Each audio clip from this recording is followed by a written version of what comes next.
ओ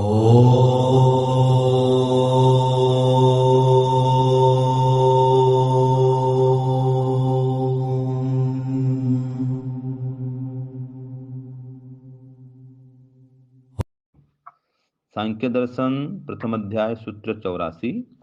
दुखाद दुखम जल अभिषेकवत न जाड्य विमोक्ष। सूत्रार्थ लिखिए 84 का।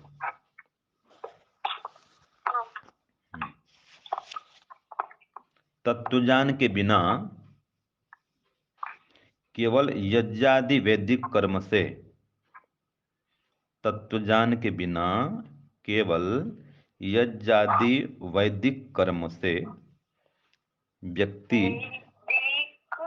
कर्म से व्यक्ति एक दुख के बाद दूसरे दुख को एक दुख के बाद दूसरे दुख को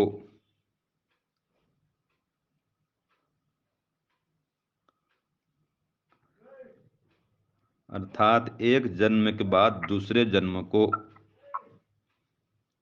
एक जन्म के बाद दूसरे जन्म को प्राप्त होता जाता है प्राप्त होता जाता है। जैसे जैसे शीतल जल से स्नान करने वाले का जैसे शीतल जल से स्नान करने वाले का ठंड से छुटकारा नहीं हो पाता ठंड से छुटकारा नहीं हो पाता। यह हो गया सूत्र 84 का अर्थ। अब इसमें कहा देखिए, ये सूत्रार्थ हो गया। अब इसका भाष्य देखते हैं कि विवेकम अंतरेण आनुश्रविक कर्मण तु दुखात दुखम आपनुयात। कि 100% विवेक के बिना, यहां पर लेंगे विवेकम अंतरेण माने 100%, 100% विवेक लेंगे तो 100% विवेक के बिना आनुश्रविक कर्मण हेतु या यज्ञादि कर्म से, आनुश्रविक कर्म माने यज्ञादि कर्म से दुखा दुखम आपनुयात, एक दुख से छूटने पर दूसरा दुख फिर मिल जाता है। माने एक जन्म मिला, बढ़िया जन्म मिला, तो ये पशु पक्षी वाला दुख तो नहीं रहा, लेकिन और प्रकार का दुख मिल जाता है। और फिर बाद में ये शरीर छूट जाता है, फिर एक शरीर और मिल जाता है, तो एक दुख जाता है तो एक दुख और आ जाता है। वृद्ध हो गया, वृद्धावस्था का दुख, बहुत दुख है। अब वृद्धावस्था खत्म हो गई, व्यक्ति का देहांत हो गया, तो फिर जन्म लेगा, फिर बालक बनेगा, फिर युवा बनेगा, फिर वृद्ध होगा, फिर मरेगा वो। ये क्रम चलता रहेगा कि एकम दुखम निवृत्तम अपरम दुखम उपस्थित। एक दुख खत्म होता है, दूसरा दुख उपस्थित हो जाता है, और तद निवृत्त पुनः अपरम दुखम आवर्तते। फिर जो वो दुख छूट गया तो एक दुख और नया आ जाता है। तो जब तक ये विवेक नहीं होगा तो जन्म मरण का क्रम बंद नहीं होगा। तो एक दुख छूटने से एक दुख और आता है, फिर वो दुख छूटता है, एक दुख और आता है, फिर वो दुख छूटता है, एक दुख और आता है। तो सर्वथा दुख का अभाव नहीं होता यहाँ पर। जैसे कि यहाँ दिया यथा जल अभिषेकात, कोई किसी व्यक्ति को स्नान कराओ, जल से अभिषेक करो, नहाओ उसको, और वो कैसा है, और जाड्य बने जाड़े से, ठंडी से वो कांप रहा है। जाड्यातस्य, जाड़े से पीड़ित व्यक्ति का, और त्वग विष्ट रोग युक्त, त्वचा उसका सिकुड़ गया है, ऐसा होता है ना जी, ठंड में त्वचा भी सिकुड़ जाती है, ऐसा उसको कष्ट है। और ऐसे विष्टब्ध गात्रस्य शीते ने पीड़ित, जिसके शरीर के त्वचा से सिकुड़ गए हैं, शीत से पीड़ित है, ऐसे व्यक्ति को बार बार आप नहाओ तो क्या होगा, जड्य विमोक्षो न होती, जाड़े से उसको छुटकारा नहीं मिलता है। जो शीत है, ठंड है, उससे बचाव कैसे होगा। व्यक्ति ठंड से कांप रहा है, सिकुड़ रहा है, शरीर उसका सिकुड़ गया है, उसको फिर नहा दो ठंडे जल से, कैसा होगा, उसका शरीर तो और काम जाएगा, और ठंड से पीड़ित हो जाएगा वो तो। तो जो ऐसे ठंड से कांप रहा है उसको और नहलाओगे तो उसका ठंड जाता नहीं है। ऐसे ही जो व्यक्ति बार बार जन्म और मरण बंधन में पड़ा हुआ है, फिर ये जब करोगे तो फिर जन्म मिलेगा, फिर ये जब करोगे फिर जन्म मिलेगा। जन्म तो मिलतेगा बार बार मनुष्य का, लेकिन दुख का सर्वथा विनाश नहीं हो पाएगा उससे। ये सूत्र 84 में कह दिया।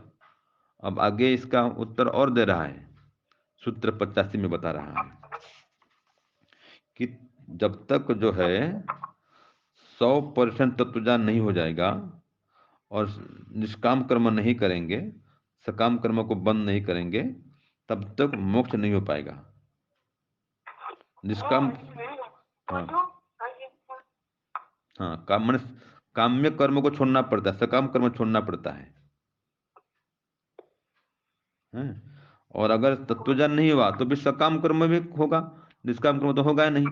और थोड़ा बहुत निष्काम कर्म हो भी जाएगा तो भी उससे मोक्ष नहीं हो पाएगा, क्योंकि तत्वज्ञान पूरा नहीं हुआ है। तो सूत्र 85 में कहा, काम्या काम्ये अपि साध्यत्वात् अविशेषात्। सूत्र 85 है कि इसकी भूमिका में देखते हैं। पहले कहा कि काम्य कर्मणि भवतु संसार दुख संपर्को, कि ठीक है सकाम कर्म करेंगे तो संसार के दुख से संपर्क होगा, लेकिन न तो अकाम्य, लेकिन आप ये सांसारिक कामना से रहित होकर काम करेंगे, निष्काम भाव से करेंगे।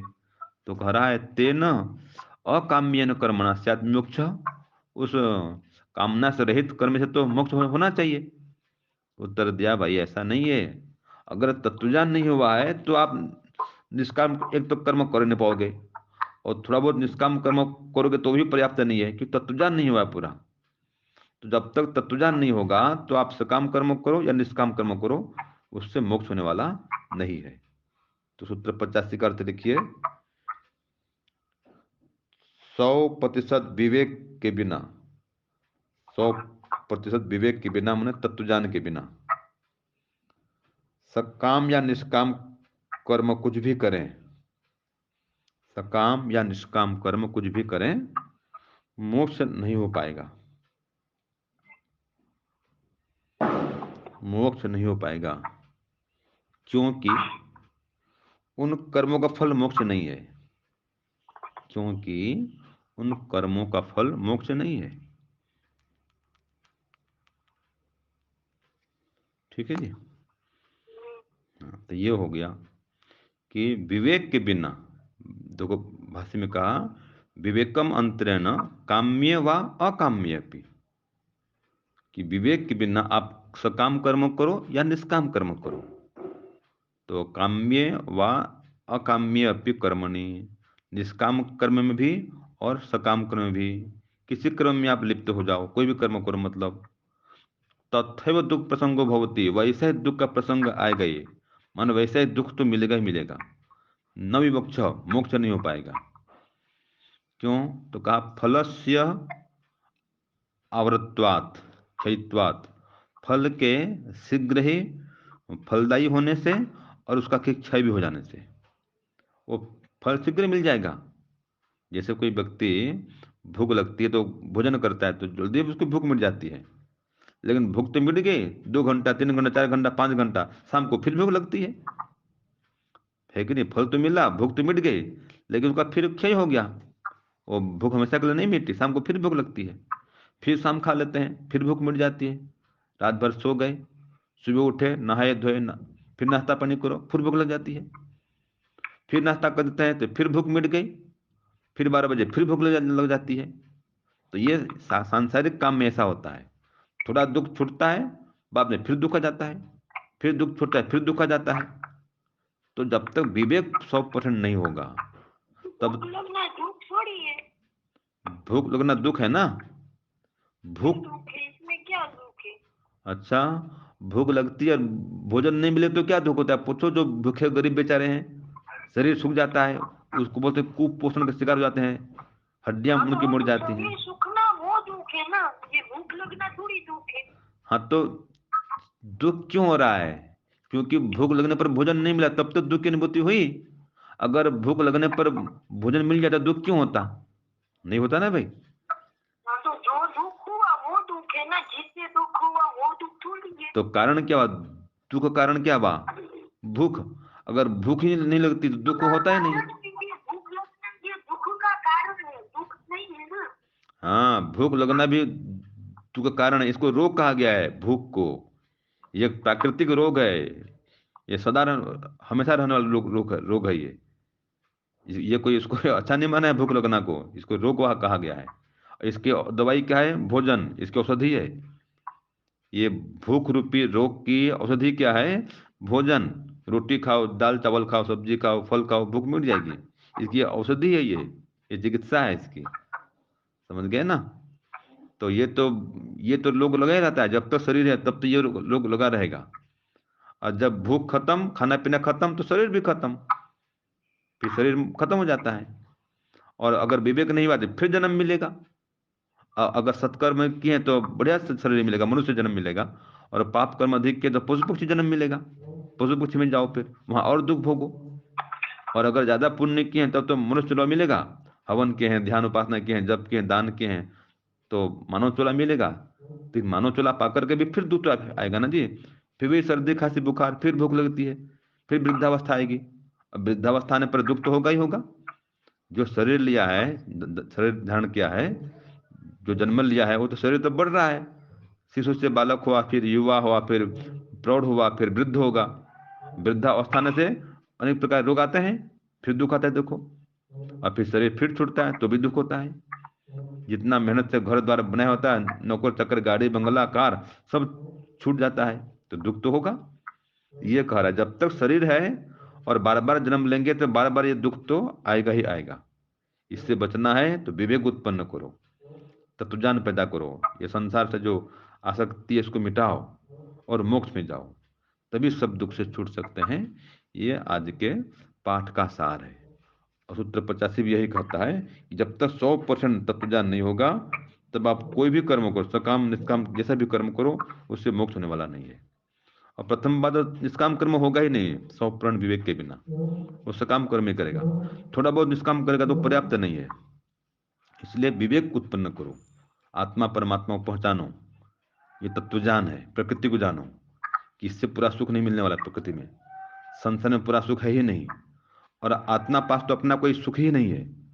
अगर पूरा आनंद चाहिए तो केवल परमात्मा पास जाओ, उसकी भक्ति करो, उसमें ही 100% आनंद है, ईश्वर में। यही विवेक है। इसको पक्का करना ये तत्वज्ञान है। ये जब लगातार बना रहेगा तो फिर संसार में आसक्ति नहीं रहेगी, अविद्या मिट जाएगी, संसारिक सुख की भावना खत्म, फिर मोक्ष होता है सब क्लेश के मिट जाने पर। ये उपाय है। तो ये आज का सार है पाठ का। ओम शांति, ओम श्रम।